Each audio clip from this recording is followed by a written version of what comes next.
first day of summer, 1964. I was living with my aunt and uncle in Afton, Wyoming. My cousin Dan, Mike, and Fred, the youngest of the three, and myself, decided we were going to take a pack trip to the Indian village, the old ancient Indian village in the mountains.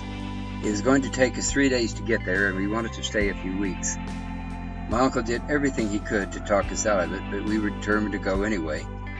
So he and the four of us got the pack horses ready and saddled the other horses, while my aunt prepared enough food for 4 teenagers for 4 weeks. We left at first light the next morning. None of us slept very well that night. We all tossed and turned till dawn. It wasn't that we were scared. We had taken many trips like that over the years, but for some reason this one caused more excitement among us than usual. We made good time the first 2 days, but Fred, the youngest, was dragging his feet, and we had to keep him going. He was getting tired and always wanted to stop and eat something. The rest of us could tell that he'd made a mistake in wanting to go. But to his credit, he kept going.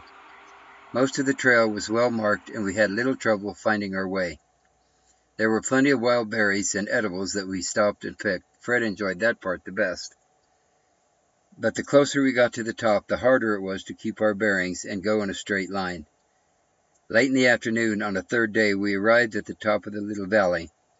We knew had come to the right place, as Uncle Boyd described a waterfall from a spring that made a small stream that ran through the middle of the valley. We made our way down the side of the mountain and set up camp. The first 4 days was uneventful.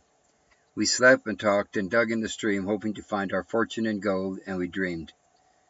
But after the second week had passed, we became more and more agitated and irritable with each other. There was something that was bothering us, but we were all reluctant to talk about it. One day Dan, while digging on the side of the stream, hit something hard and metal-like. It was about 2 feet down. We all came running over to help dig in that spot. We found it. Dan claimed his stake just in case. Took just a short time, and we pulled an iron box out of the dirt. We pried it open, and what we found inside was a find of a lifetime. Inside the box, wrapped in a gunny sack, was a hatchet, almost in perfect condition. It was clearly marked United States Cavalry, 1871. Dan, of course, claimed it. Well, I tell you now, the stories came fluently, and we all had our theories on how it got there and what kind of a man left it there. Why he took the time to bury it there.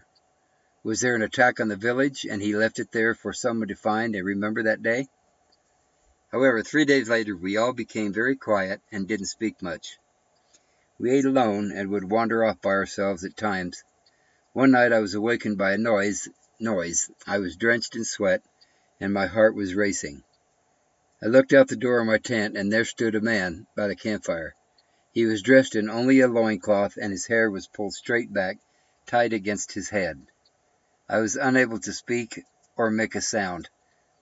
I shook my head, thinking I was still dreaming, but I was not. He was definitely Crow Indian or Shoshone, war paint on his face, on his shoulders, and his chest. I mustered the only thing I could do and shouted. He slowly turned and looked at me. His face was cold and hard.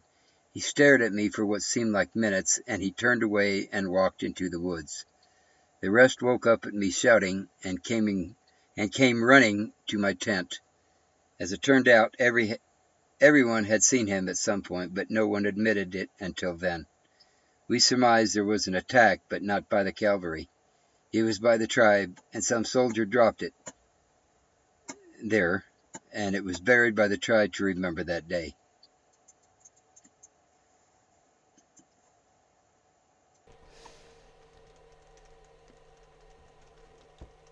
Do you believe this story? Of course not. There's no such thing as ghosts, right?